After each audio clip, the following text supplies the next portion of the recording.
Keep the Dogs Away is one of the best records I have ever owned. I thought so the first time I heard it, and my opinion has never wavered. Punk magazine founder John Holstrom called it the perfect album. He said there isn't a bad song on it. I couldn't agree more. Above all else, John Michael Thor is an entertainer. Rock is simply his vehicle. He doesn't play any instruments on this record. He only co-wrote 3 of these songs, but he brings them all to life. It is glam, it is pop, it is metal, it is rock, it is muscle rock, because look at this guy. The Thor persona was crafted through John's entertainment experience. Young John's love of music led him to form the band The Ticks. His love of bodybuilding had him competing by age 13, and his love of superheroes had him incorporating capes and theatrics into the shows that he dreamed up. John Michael created a muscle rock show where he wore capes and boots and body glitter. He'd smash concrete blocks on his chest. He'd bend steel in his teeth. He'd blow up those old-fashioned hot water bottles until they'd explode. And I know this doesn't sound like the typical way bands or rock musicians get their start, but most rock musicians don't work the Vancouver supper club circuit. Most rock musicians don't get their start in burlesque. Burlesque and music have had a relationship for centuries. In the early 1700s, the term burlesque was actually used to describe music, not necessarily musical acts that incorporated elements of humor.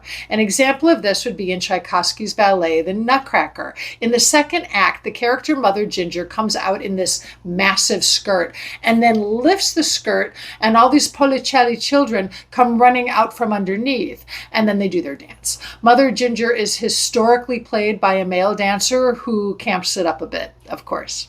But it's Victorian burlesque and its offspring that we think of when we hear the word burlesque. In the mid-late 1800s, Victorian burlesque incorporated jokes and puns with women in tights to show off their legs. When this type of burlesque traveled across North America, it picked things up and it transformed. Burlesque took on minstrel show elements. They added jazz songs with more risque lyrics, or exotic dancers, or even boxing matches. If we fast forward to World War II Vancouver, when it was a bustling port and shipbuilding hub, dancers and burlesque acts set up theater houses and found a steady audience of soldiers and sailors and dock workers. Post-war Vancouver then transformed these establishments into supper clubs. 1970s Vancouver had a supper club scene that often featured full-blown shows with dancers and musicians and people in various forms of dress or not.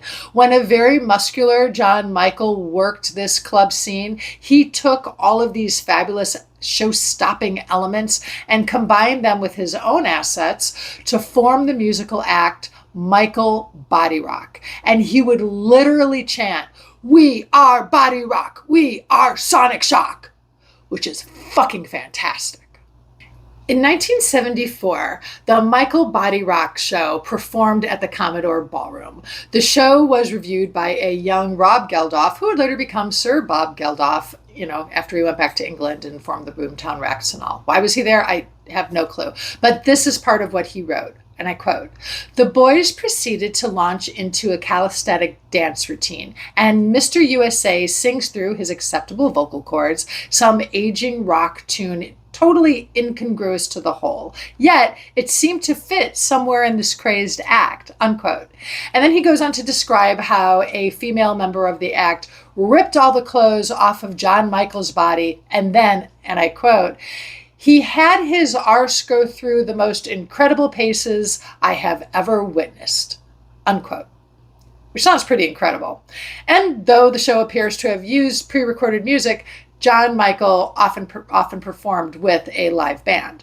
So, while on tour with a show very similar to the one that I just described, John Michael meets guitarist extraordinaire Frank Soda, hello, and his band, and they decide to join forces. Now Thor and his act full of glam and glitter all were together, and in order to make it work, Frank and John and Charles, the band, had to donned sparkly outfits and wore white face paint with lightning bolt eyes and partook in the craziness of it all. The band was dubbed the Imps because they were far smaller next to the mighty Thor, and then the tour was for Thor and the Imps. Do you see how beautiful the world of Canadian rock just comes together? It's beautiful. It's amazing. Anyway, the shows are over the top, as one would expect. Thor would hold Frank on his hands while he played guitar. They would use soup cans and hockey pucks as flash pots. Girls would rip at Thor's clothes. Boyfriends would get all pissed off and jealous, and chaos would ensue. It was often pandemonium, and people lined up to see these shows. In 1976, Thor and the Imps auditioned for Kiss's management company and then later opened for them at Maple Leafs Gardens. But nothing ever became of that.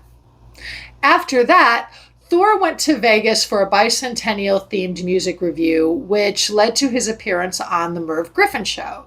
Merv didn't like the glammy look of Frank and the Imps, and this is where the guys parted ways, at least for a while. Over the years, Frank Soda played guitar for many a Thor record, and most recently, he was on Thor's 2025 release of covers called Rock the Universe. And of course, Frank and the Imps are freaking incredible and on another video. Anyway, back to Thor. I have the Merv Griffin clip on my website. The Mort Lindsay Orchestra that wound up backing him for his rendition of Sweet's Action didn't do him any favors. But when you watch Thor and his act, and you listen to his spiel, and you watch his trick, and you hear his song, and you see his striptease, his burlesque, it all wins you over. And the first minute or so of watching this, it's pretty painfully obvious that this isn't quite the Vegas crowd that Thor's been used to performing in front of. So when the song doesn't quite hit and the audience doesn't quite respond to the striptease, it's the water bottle trick that wins them over. And the joke about Donny Osmond. But he also won them over because he's a wonderful showman.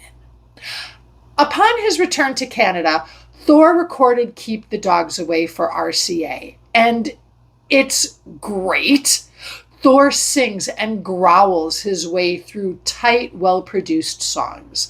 The title track opens the record, and Thor lets you know what kind of high energy you're in for. Sleeping Giant brings a more stripped down heavy metal feel, only to have my personal favorite song, Catch a Tiger, carry you into one of the best choruses ever and the most perfectly placed rock ever recorded.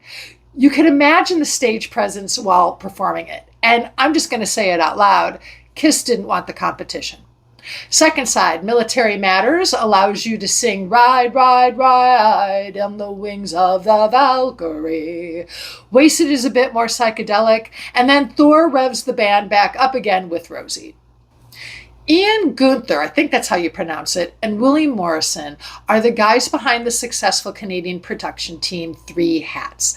And they have really good Canadian studio musicians backing Thor on this record. Are there radio hits here? I think so. Maybe not Thunder, but most anything else would have played on the radio very well in 1977. Thunder would have been a really good B-side. But we never got to find out what would happen because Thor was never really able to go out and fully support this record. And this is where it gets weird. In a dispute between RCA and Thor's management team, which I think is Three Hats, but I'm not sure because the same names keep coming up and then they don't. A big tour was supposedly planned and then it was canceled. And then at some point, Bruce Springsteen's manager, Mike Appel, said that he could do a much better job with Thor than anyone else. But then Thor was drugged and kidnapped.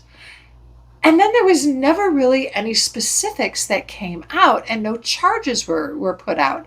But regardless of the events and whatever deals were made for Thor's release, Keep the Dogs Away missed its window of opportunity. So we never really got it down here in the States.